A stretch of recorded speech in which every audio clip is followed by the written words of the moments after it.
Hello, hello. Happy Tuesday, everybody. I am glad you are here. I am just double checking to make sure everything is going well. Good morning. Good morning. So, we are talking about the boring work involved with reaching your goals, which is a reality for everybody. And I just want to say before we get started, I appreciate your flexibility. This video was originally scheduled for Sunday. Unfortunately, I have gotten a wicked sinus infection and I am still dealing with that. So, thank you for your flexibility. I may take a moment to cough or sip on my tea during this, but we're gonna get this done. Go Caps. All right. So, you are in the right place if you are struggling to get that boring work done, which I know we all do. All right. You can't find that motivation. You lack accountability. And as well, you can't follow through on those little tasks. Okay. So, for those who don't know me, my name's Nikki and I am a life coach. I help individuals who lack this discipline and consistency to get over the boring work to reach their goals. Okay? It does not matter what your goal is. I work with you to build those skills and provide accountability through weekly sessions so you don't talk yourself out of doing that boring work that is important when it comes to reaching your goals, okay? So, everyone wants to reach their goals until they realize the amount of work that has to be done. And the truth is the process is not sexy. It is not all fun and games, and it's straight up hard work. It gets boring sometimes, and that's a part of the process, okay?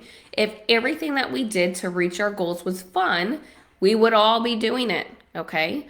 But reaching goals are for us to push ourselves to the next level, right?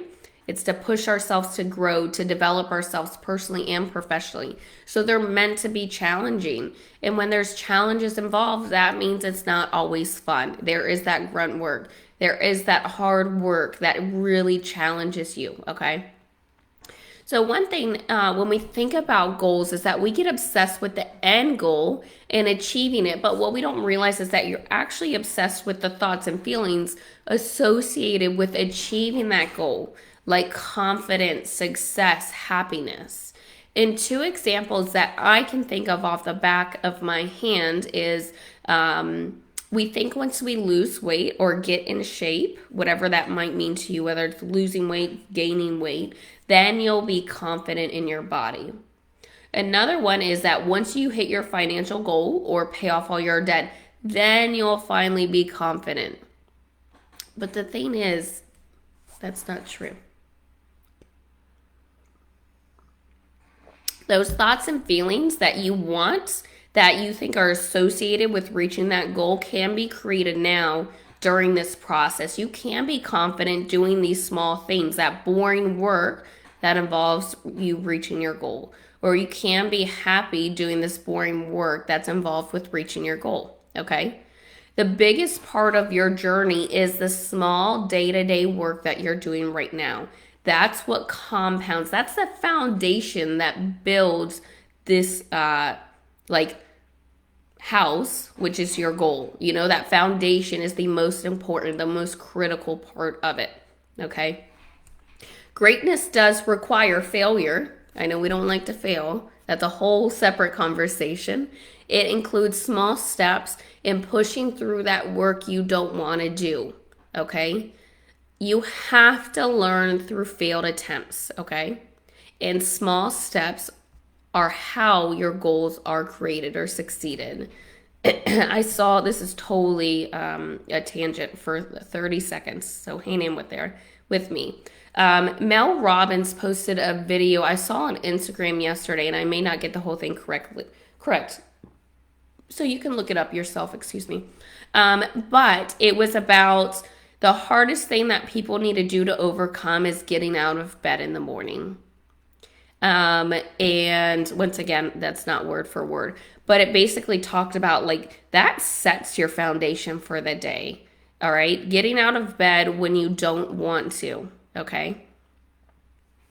That's one of the small steps that's involved with reaching your goal, because when you choose to bypass your alarm, you're subconsciously choosing to bypass other things that are going to affect you in your day, like making your lunch. So instead of waking up at the time and making your lunch, now you don't have lunch at work and you decide to go to Chick-fil-A when you really should be eating that lunch that you should have prepared to help you lose that weight or to help you gain that weight, to help you become fitter. It's like a ripple effect. So of course, once you eat that Chick-fil-A, then your brain's like, screw it, we already went off track today. Let's go get some ice cream.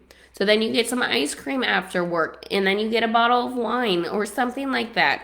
So that downward spiral can all start from a simple task of not getting up on time.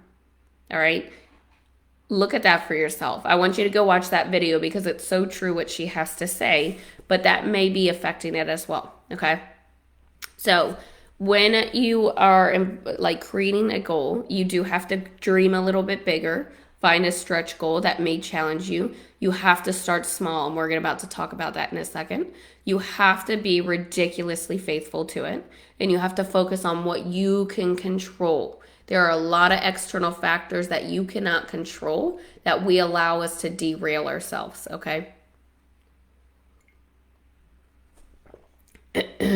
So here are some tips that I have for you, okay?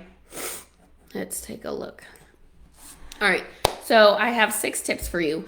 And the first one we already have hinted at. I just haven't talked about further in detail: small actionable steps, okay? What I mean by small actionable steps is looking at your day-to-day life, but also breaking down those days into chunks, maybe even hours if that's easiest for you, okay?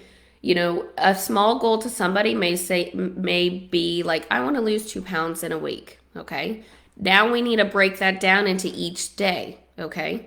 Then we need to break down our days into our meals. And then we need to break down each day into our workout plan, okay? Those are the small actionable steps. So we have to really break down our days and then talk about things that may prevent you from reaching those goals. What stressors do you have? What triggers are coming up this week? How busy is work going to be that's going to prevent you from going to the gym? Those types of things, okay? The next tip is to just push through the weird, boring, unamusing work. I know, I feel for you. I get into these modes too where I just don't want to do it. But I'm telling you right now, pushing yourself through those small areas, those small pieces of work, is what helps you build that discipline, that consistency, okay? And this is where you can kind of play with the small actionable steps, okay? If it's really, really difficult for you to push through that boring, unamusing work, start small. Give yourself 15 minutes where you just need to do that work you don't want to do. For example, just show up and walk 15 minutes on the treadmill, okay? Or just walk 15 minutes outside. Just do something to push yourself a little bit further rather than not doing it. And it is worth it. That extra 15 minutes does compound in the long term. So don't think about it like 15 minutes isn't going to change anything, because it absolutely does, 100%.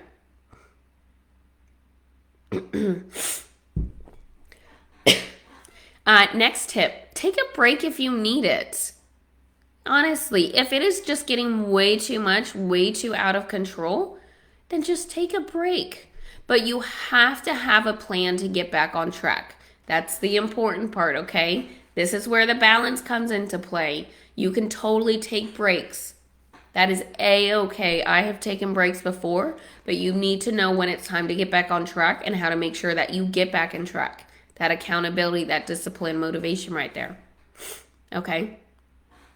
Next one is, how can you bring more positive thoughts and feelings into the process? Okay, this kind of goes back to what I said, that people are truly like obsessed with the thoughts and feelings associated with reaching their goals, not the actual goal itself.